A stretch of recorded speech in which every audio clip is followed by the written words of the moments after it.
Test के ऊपर सबसे पहले ना डेट डाल देनी चाहिए। जो जिसको भी टेस्ट मिलता है सबसे पहले डेट डालेंगे, ऊपर डेट, अपना नाम, जो लेफ्ट कोने पर लिखेंगे।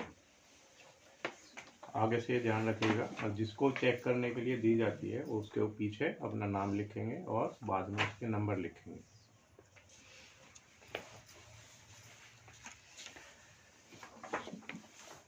एक बात ध्यान रखिए, सफल होने के लिए क्या करना है, एक तो निरंतर चलना है, दूसरा बीच में से रुकना नहीं है। ठीक है भाई। मौके जीवन में बार बार नहीं आते, जब भी मौका मिले, जिस भी व्यक्ति ने उसे लपक करके उस मौके का स्वागत किया है वो हमेशा सफल हुआ है। अब देखते हैं आप कैसे करेंगे। टेस्ट नंबर 2 है।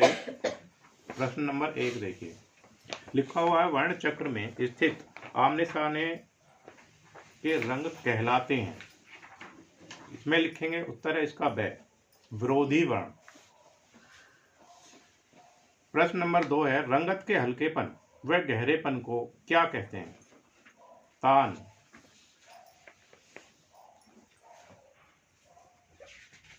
हल्केपन और गहरेपन को क्या कहेंगे? तान कहेंगे। तान जैसे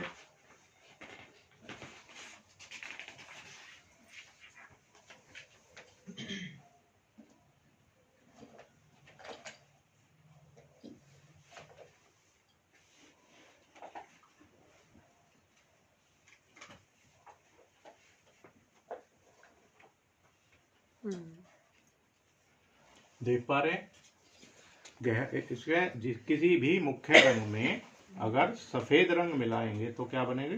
तान बनेगी। किसी भी, हाँ हाँ हाँ सही करें, ठीक है, वही तान है। जैसे ये है, ये देख सकते हैं आप इसमें, ठीक है, व्हाइट कलर मिला करके एक ही रंग की बहुत सारी तानें बनाई जा सकती हैं, जैसे सामने बोर्ड पर है ये। तीसरा नंबर सवाल देखिए, किस रंग की कंपन गति सबसे अधिक होती है? बैंगनी रंग की कंपन गति सबसे अधिक होती है। और ये ध्यान रखिए, बैंगनी रंग का प्रकीर्णन भी सबसे ज्यादा होता है।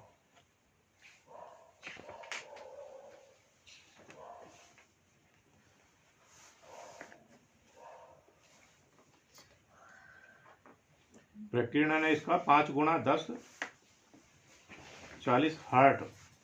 लिख लीजिए इसी पे, इसी के सामने लिख दीजिए प्रश्न के, 5 गुणा 10 40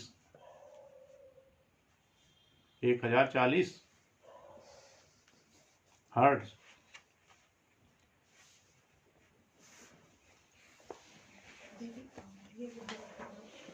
और लाल रंग की कंपन गति कैसी होती है? सबसे कम होती है। ठीक है, लाल रंग की कंपन गति सबसे कम होती है, तरंग दैर्घ्य उसका ज्यादा होता है। कितना होता है? 625 से 740 एनएम। 625 से 740 एनएम।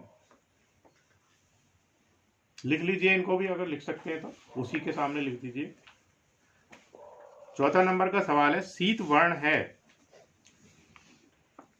इसमें हरा। प्रकाश की मात्रा सबसे अधिक होती है किसमें? पीले रंग में।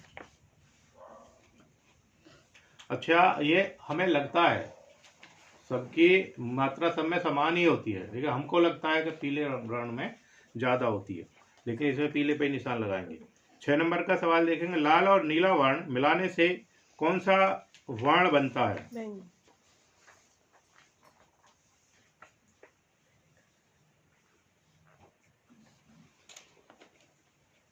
बैंगनी।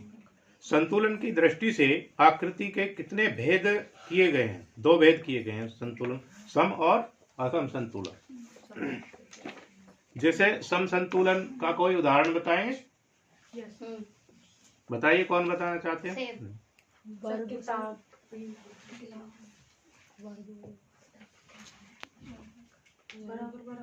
हाँ हाँ, वेरी गुड। कौन बोल रहे हैं? हाँ, सम संतुलन में क्या है, जैसे मान लिया कोई,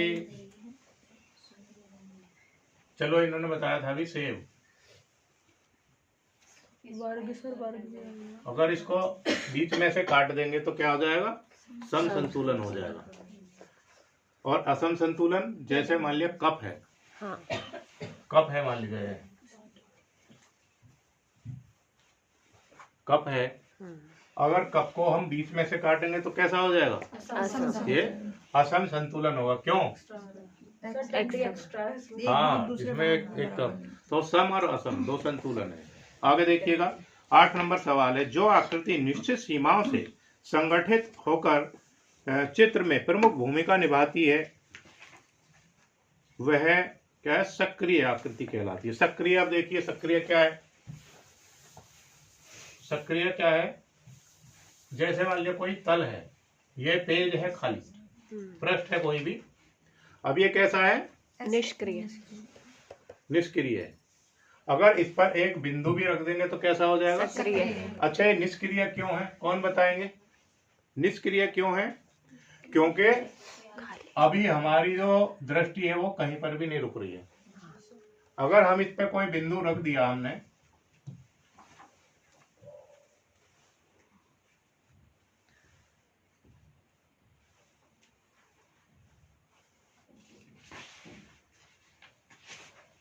कोई बिंदु रख दिया यहाँ पर, तो हमारी दृष्टि कहीं ना कहीं जाकर के इस पे टिकेगी, तो वो कैसा हो गया? सक्रिय अंतराल। आगे देखेंगे, सांसारिक वस्तुओं के आधार पर अंकित आकृतियां किस वर्ग में रखी जाती हैं?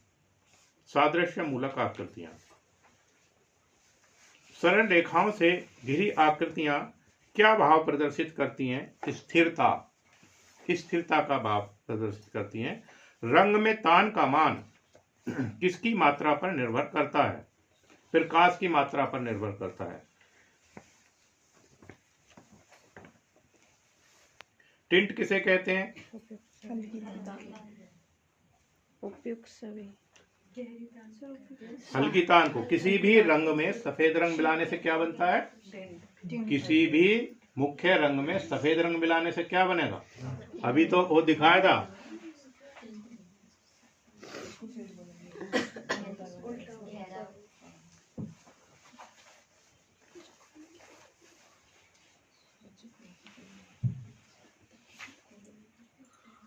अब ये नीले रंग की तान है, यहाँ से नीले में थोड़ा गहरा मिलाया, फिर इसमें हल्का और ज्यादा सफेद मिलाया, और सफेद मिलाया, और सफेद मिलाया, फिर और सफेद मिला दिया, तो इसमें है ऐसा ही है हल्की तान। सर जी 11 को समझा सकते हो कि इसमें रंगत की मात्रा पर क्यों नहीं हो सकता?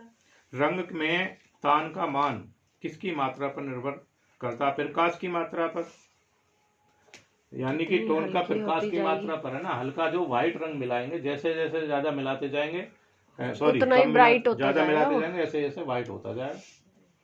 और डार्क होगा तो अंधेरा दिखेगा। अगला है 13 नंबर, पोत क्या है? धरातल की संरचना है पोत। 14 नंबर सवाल है, सृजन की दृष्टि से पोत के कितने प्रकार माने गए हैं?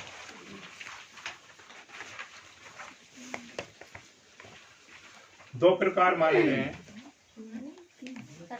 कौन कौन से? 3। हाँ गुड, 3 पोत माने गए हैं, प्राकृत पोत और हाँ 3 है, ठीक है। प्राकृतिक निर्मित पोत कौन कौन से होते हैं? जैसे पत्थर हो गया, लकड़ी, Very फूल, good. पत्ती। जैसे कटहल के ऊपर रहता है सकती है। कटहल, ओके। उसके वो क्या बोलते हैं? जैसे ये देख रहे हैं, अब ये प्राकृतिक पोत ही है सब। नहीं दिखा, आपने वो लगाया हुआ है।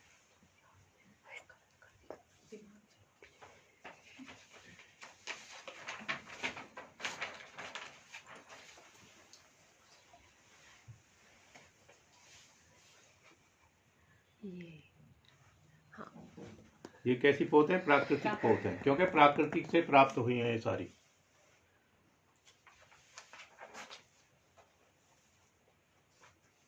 जैसे ये है, ये कैसी पोत है?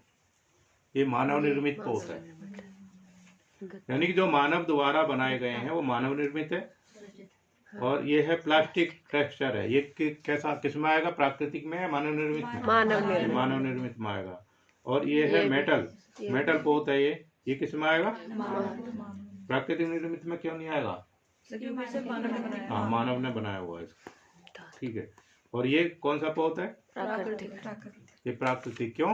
क्योंकि ये हाँ, प्रकृति पेड़ द्वारा प्रदत्त है। Very good. 15 नंबर देखिए, पोत क्या अनुभव कराते हैं? स्पर्श ज्ञान। किसी भी, मान लीजिए जैसे अभी ये पोत देख रहे हैं, अगर हम इसे छुएंगे, छूने से क्या पता चल जाएगा ना, उसका टेक्सचर कैसा है, उसमें हमें ये पता चल जाएगा, चिकना है, खुरदरा है, पता चल जाता है ना, वही है इसमें स्पर्श ज्ञान। काष्ठ, पत्थर आदि धरातल पोत के किस श्रेणी वर्ग में आते हैं? प्राप्त पोत या प्राकृतिक पोत? ऐसा ही है इसमें, प्राप्त पोत या प्राकृतिक पोत। इस पे यह लगा लीजिए, चित्र में आकृतियों की बनावट तथा स्थिति का ज्ञान किससे होता है? अंतराल से होता है। 18 नंबर सवाल देखिए, अंतराल के लिए भूमि बंधन शब्द का प्रयोग किस प्राचीन भारतीय शास्त्र में मिलता है? सम्रांगण सूत्रधार में मिलता है। अगला सवाल है, अंतराल को मुख्य रूप से कितने भागों में विभाजित किया जा सकता है? 2 भागों में विभाजित किया जा सकता है। कौन कौन से में? सम और असम। गुड। अंतराल क्या है? कलाकार का कार्य क्षेत्र है, वैसा ही है। स्वर्ण विभाजन सिद्धांत क्या है? अंतराल विभाजन सिद्धांत है। स्वर्ण विभाजन सिद्धांत का मान किसको याद है? बोलो। हाँ, नहीं, 3 हाँ, या 2:3 ना, वो तो बता दिया उन्होंने। या है 1.618, ये यूनानियों ने बनाया था स्वर्ण विभाजन सिद्धांत। 1.618, 618। 22 नंबर सवाल देखिए, स्वर्ण विभाजन पद्धति का सिद्धांत किस देश के कलाकारों ने विकसित किया? यूनान। बेहद इंपॉर्टेंट सवाल है, 21वीं और 22वीं, ये आता जरूर है इसमें से। अंतराल में गहराई दर्शाने पर क्या प्रदर्शित होता है? परिप्रेक्ष्य। टेस्ट में जितने भी सवाल हैं सारे इंपॉर्टेंट ही हैं, लेकिन फिर भी जिस पे हम बता देते हैं इंपॉर्टेंट, उसको निशान लगा लीजिए। और 100% जब लास्ट समय आएगा तैयारी का, यानी कि तैयारी से एक दिन पहले, आप केवल वो पढ़ना है आपको, केवल जिस पे इंपॉर्टेंट लगा है, ठीक है। एक बार रिपीट करके चले जाइएगा। 24 नंबर है, अभिलषितार्थ चिंतामणि में अंतराल को क्या कहा गया है? स्थान निरूपण। स्थान निरूपण। षडंग में वर्ण सामंजस्य को किस नाम से संबोधित किया गया है? वर्णिका भंग। रूप भेदा प्रमाणनी भावलावण्य योजनम सादृश्य वर्णिका भंग इति चित्त षडंग। तो वही वर्णिका भंग है यहाँ पर। प्लेटो ने आकृति के कितने भेद दिए हैं? 2।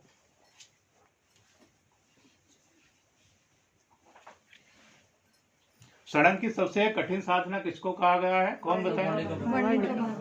क्यों? क्योंकि हाँ, किसी को नहीं आता। अगर उसमें थोड़ा भी कम या ज्यादा हो गया तो सारा चित्र खराब हो जाएगा। यानी कि जैसे भोजन में नमक का महत्व है, वैसे ही षडंग में वर्णिका का रंग, हाँ, वर्णिका भंग का महत्व है।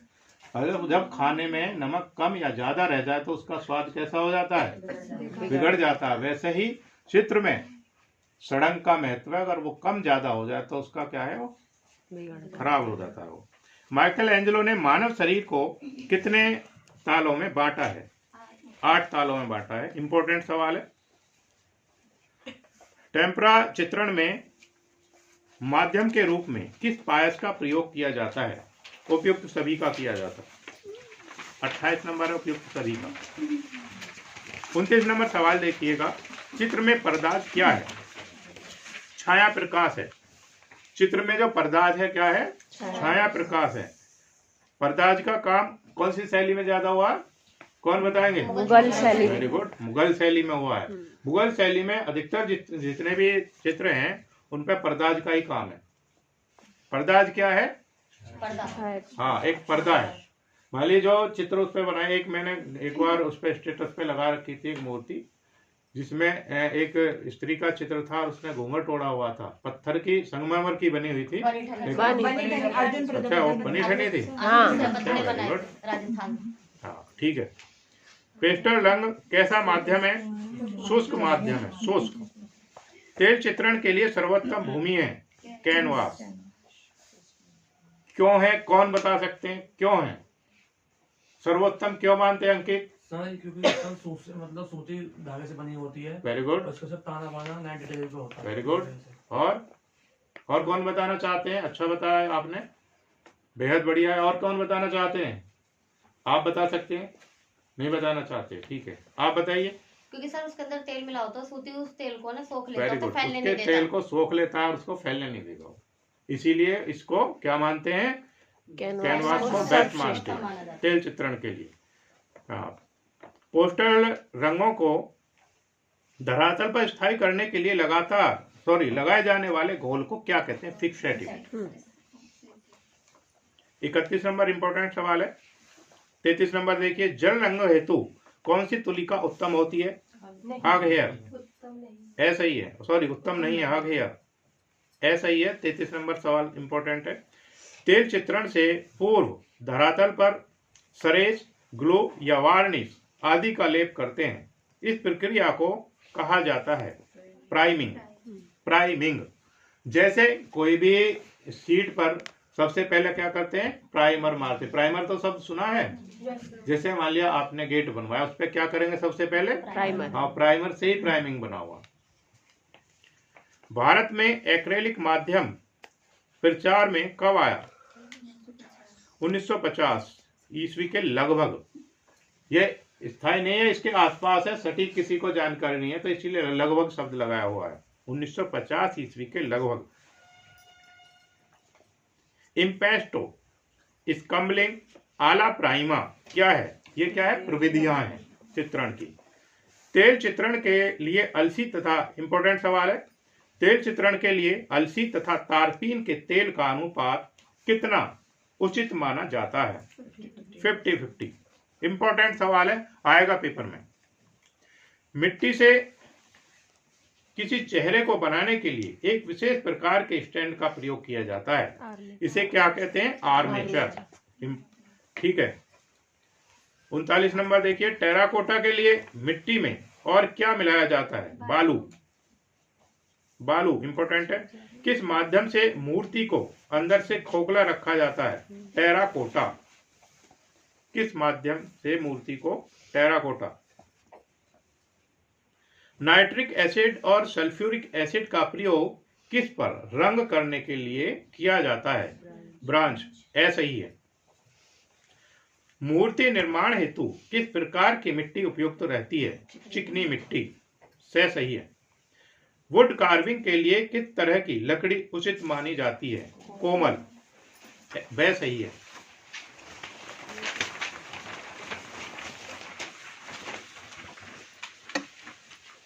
आगे सवाल देखिएगा,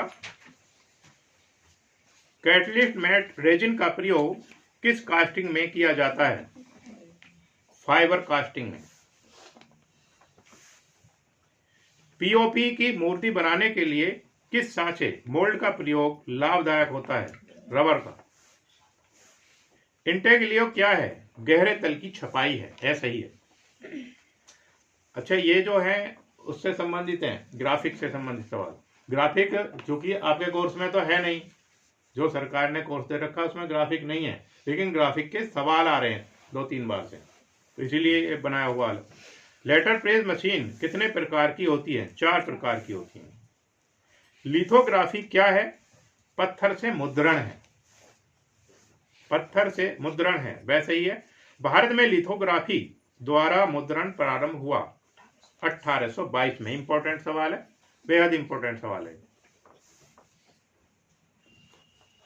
वर्तमान में समाचार पत्र पत्रिकाओं आदि को छापने के में मुख्य किस प्लेट का प्रयोग मुद्रण के लिए किया जाता है? पीएस प्लेट का। सही है। प्लास्टिक की थैलियां, दूध और कोल्ड ड्रिंक्स आदि पैक करने में पाउच आदि किस प्रिंटिंग में छापे जाते हैं? फ्लेक्सोग्राफी। फ्लेक्सोग्राफी। अगला सवाल है, प्रोजेक्ट लोगो आदि किस पद्धति में मुद्रित किया जाना श्रेष्ठ होता है? होलोग्राम। सही है। लिथोग्राफी के लिए किस पत्थर का प्रयोग किया जाता है? बेहद इंपॉर्टेंट सवाल है। चूना पत्थर, ऐसा ही है। भित्ति चित्रण म्यूरल की मुख्य रूप से कितने विधियां प्रचलित हुई? 2। वह सही है। भित्ति के गीले प्लास्टर पर चित्र किस पद्धति में बनाया जाता है? Fresco buono. अगर सूखी भित्ति है तो fresco Seiko, very good. Fresco buono चित्रण में धरातल पर प्लास्टर की कितनी परत लगाई जाती है? 3। वह सही है। सन 1440 में मुद्रण कला के गतिशील अक्षरों का आविष्कार किसने किया? Johan Gutenberg. इंपॉर्टेंट सवाल है। विलियम कैक्सटन ने अंग्रेजी भाषा में प्रथम विज्ञापन मुद्रित किया 1477 में, ऐसा ही है। सन 1652 में पहली बार एक साप्ताहिक समाचार पत्र में किस वस्तु का विज्ञापन प्रकाशित हुआ? कॉफी का, सही है। सर्वप्रथम किसकी पेंटिंग का प्रयोग विज्ञापन के लिए पोस्टर के रूप में किया गया था? मिलायस, वह सही है। विज्ञापन मुद्रित रूप में विक्रय की कला है, किसका कथन है? लश्कर का है, ऐसा ही है। सर्वप्रथम भारतीय भाषा में विज्ञापन किस समाचार पत्र में प्रकाशित हुए? द कोरियर, सही है। सन 1906 में विज्ञापन भारत में बना भारत का किस वस्तु के लिए प्रसारित किया गया था? ऊनी वस्त्रों के लिए, वह सही है। मुंबई में विज्ञापन क्लब की स्थापना कब की गई? 1962 में। पोस्टर, होर्डिंग आदि किस तरह के विज्ञापन है? बाह्य विज्ञापन है। कैलेंडर तथा पंपलेट किस विज्ञापन माध्यम के अंतर्गत आते हैं? डायरेक्ट मेल, सही है। विज्ञापन में सबसे बड़े आकार में क्या लिखा जाता है? क्या लिखा होता है? मुख्य शीर्षक। मुख्य शीर्षक क्यों लिखा जाता है? हाँ, ताकि वो हाईलाइट हो। जैसे ऐसे समझिए आप, जैसे मान लीजिए किसी फिल्म का पोस्टर है, अगर उसमें सारे हीरो को बिल्कुल बराबर एक जैसे ही आकार में चित्र लगा दिया जाए तो उसमें पता नहीं चलेगा कौन उसमें मुख्य हीरो है। इसलिए क्या करते हैं, जो मुख्य हीरो होता है पिक्चर का, उसको चित्र कैसा होता है? वो बड़ा होता है। बाकी और उसमें और भी तो कलाकार होते हैं, उनको गौड़ रूप में छापा जाता है। गौड़ है मतलब छोटे रूप में। ऐसे ही शीर्षक है, वो उसका क्या है? शीर्षक है। जैसे शादियां होती हैं, शादियों में क्या होता है? सभी एक जैसे कपड़े थोड़ी पहनते हैं, और दुल्हन और दूल्हा ताकि अट्रैक्टिव लगे, अलग दिखाई दे, तो उनकी ड्रेस कैसी होती है? अलग। केवल वो क्यों? वो क्या है? मुख्य शीर्षक है उसका, उस कार्यक्रम का। विज्ञापन में मोनोग्राम क्या है? व्यापारिक चिन्ह है, सही है। इनमें से सबसे पहले ब्रांड नाम वाला उत्पाद कौन सा था जिसने उपभोक्ताओं में अपनी पहचान बनाई? कोका कोला, वह सही है। फोटोग्राफी शब्द में फोटो का क्या अर्थ है? प्रकाश। किस चित्रकार ने आवाजकुरा कैमरे पर शोध कर उसका विकास किया? लियोनार्डो दा विंसी ने, सही है। इंपॉर्टेंट सवाल है। कैमरे द्वारा प्रथम बार प्रकाश में स्थायी चित्र का निर्माण किसने किया? जोसेफ नीप्से। इंपॉर्टेंट सवाल है। जोसेफ नीप्से, सही है। सन 1888 में कोडक बॉक्स कैमरे का निर्माण किसने किया था? जॉर्ज ईस्टमैन ने, वह सही है। कैमरे के शटर के साथ संचालित होने वाली फ्लैक्स का आविष्कार हुआ 1935 ईस्वी में, सही है। अगला सवाल है 75 नंबर है। सर्वप्रथम रंगीन फोटोग्राफ का निर्माण किसने किया? सर जेम्स क्लार्क मैक्सवेल ने। ये उसमें पेपर में मैक्सवेल भी लिखा हुआ आया था खाली, ठीक है। लुमिरे बंधुओं द्वारा प्रथम बार व्यावसायिक रंगीन फिल्म का निर्माण किया गया सन 1907 में। विश्व का प्रथम ऑटोफोकस उपभोक्ता कैमरा था कोनिका C35 कैमरा, सही है। सन 1982 में किस कंपनी द्वारा डिजिटल स्टिल वीडियो कैमरा माविका का प्रदर्शन किया गया था? सोनिका। सही है। भारत में सर्वप्रथम फोटो स्टूडियो की नींव कहां डाली गई? कोलकाता में।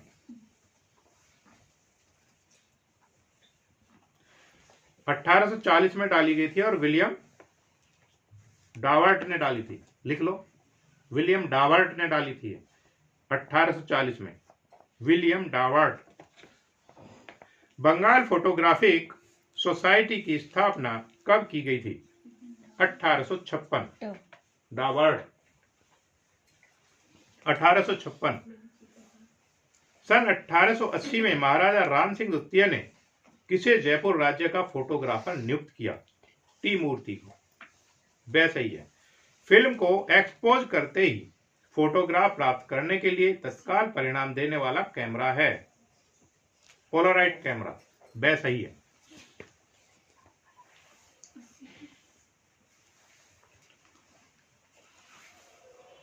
इस समय मनुष्य विशेष रूप से पाषाण, लकड़ी तथा मिट्टी का ही प्रयोग करता था, अतः विद्वानों ने इस समय को किस युग का नाम दिया?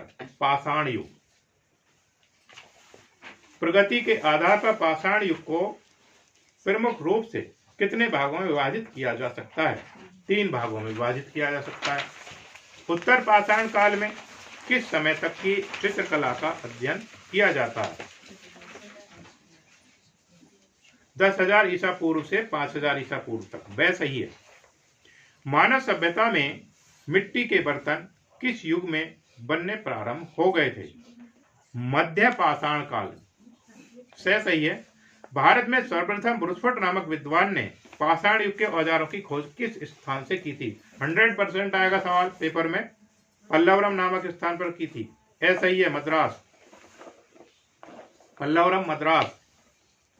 1936 ईस्वी में पंचमणि के चित्रों पर एक लेख किसने प्रकाशित किया? DH garden. इंपॉर्टेंट सवाल है, 100% आएगा। कार्लाइल और जॉन कॉकबर्न ने 1880 ईस्वी में भारत में किस स्थान से शिलाचित्र प्राप्त किए थे? मिर्जापुर से। सही है। इंपॉर्टेंट सवाल है। बुंदनी तथा रहेली का नाम किस चित्रकला के लिए प्रस्तुत किया गया? प्रागैतिहासिक कला के लिए। सही है। विशालकाय बकरी का चित्र किस गुफा में प्राप्त हुआ है? बाजार केव। डी सही है। बाजार केव। माणादेव गुफा की छत पर किसका दृश्य अंकित है? शेर के आखेट का।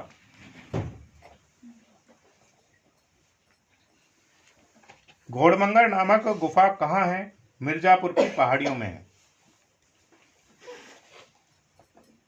प्रागैतिहासिक चित्रकला के लिए बुंदनी तथा रहेली नाम किस विद्वान ने प्रस्तुत किया? डॉक्टर जगदीश गुप्त ने। सही है। वन देवी का चित्र कहाँ प्राप्त हुआ है? होशंगाबाद।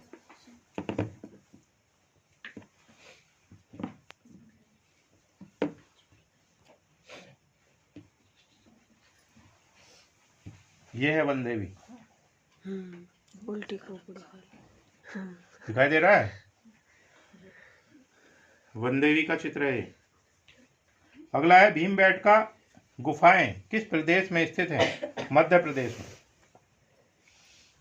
बनियावेरी, मारोदेव, सोनभद्र आदि चित्रित गुफाएं कहाँ स्थित हैं? पंचमढ़ी। सही है।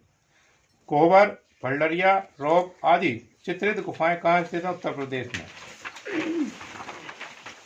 99 नंबर देखिए, दक्षिण भारत में किस स्थान पर शैल चित्र प्राप्त हुए? बेलारी। सिंगनपुर के चित्रों की खोज डब्ल्यू एंडरसन ने किस सन में की थी? 1910। इंपॉर्टेंट सवाल है। सुप्रसिद्ध जिराफ ग्रुप का चित्र कहां से प्राप्त हुआ है? आदमगढ़। सही है। इंपॉर्टेंट सवाल है। उदयगिरी, नीलगिरी और खंडगिरी गुफाएं कहाँ स्थित हैं? भुवनेश्वर। सही है। भारतीय चित्रकला का प्रादुर्भाव हुआ शिला चित्रों से। सही है। इंपॉर्टेंट सवाल है सारे। प्रागैतिहासिक कला के चित्रों में सबसे अधिक चित्र किस प्रकार के मिले हैं? आखेट के। सही है। कौन बताएंगे आखेट के क्यों मिले थे? कौन बताएंगे?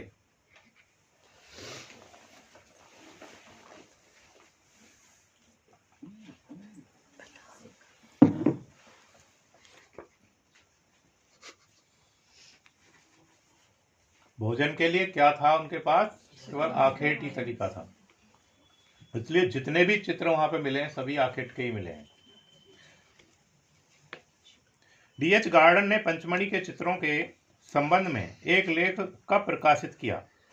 1936 में। ऐसा ही है। प्रागैतिहासिक कालीन शैल चित्रों की सर्वाधिक गुफाएं भारत के किस स्थान में प्राप्त हुई हैं? भीमबेटका। वह सही है।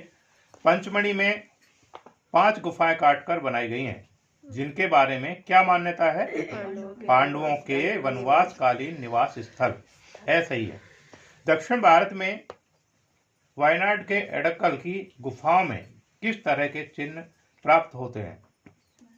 उपयुक्त सभी। हाँ, उपयुक्त सभी है। धातु मूर्ति शिल्प में सबसे प्राचीन उदाहरण कहाँ प्राप्त हुए हैं? मोहनजोदड़ो। वह सही है। इंपॉर्टेंट सवाल है।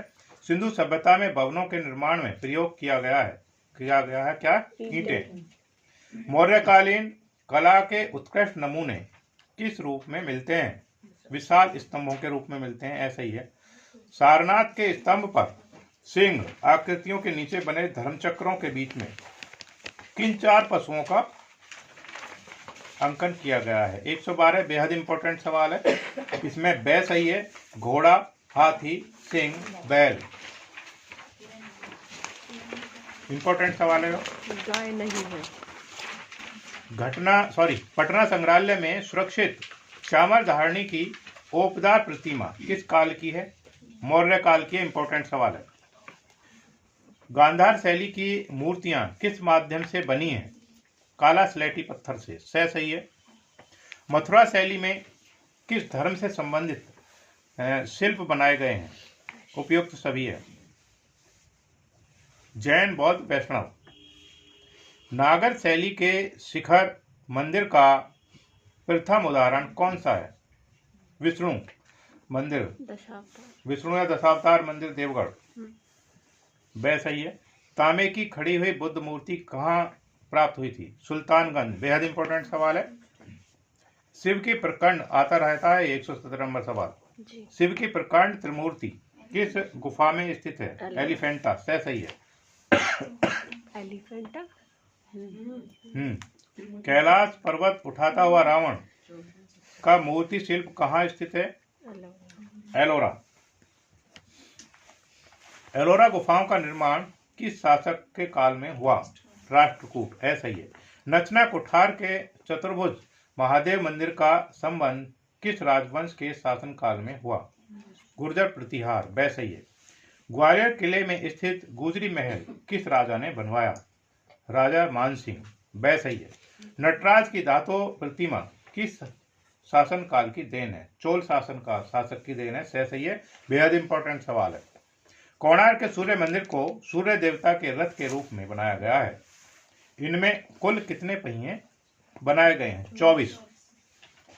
खजुराहो के मंदिर के अंश शिखर वाले मंदिरों में कौन सा मंदिर सर्वश्रेष्ठ है? कंदरिया महादेव मंदिर।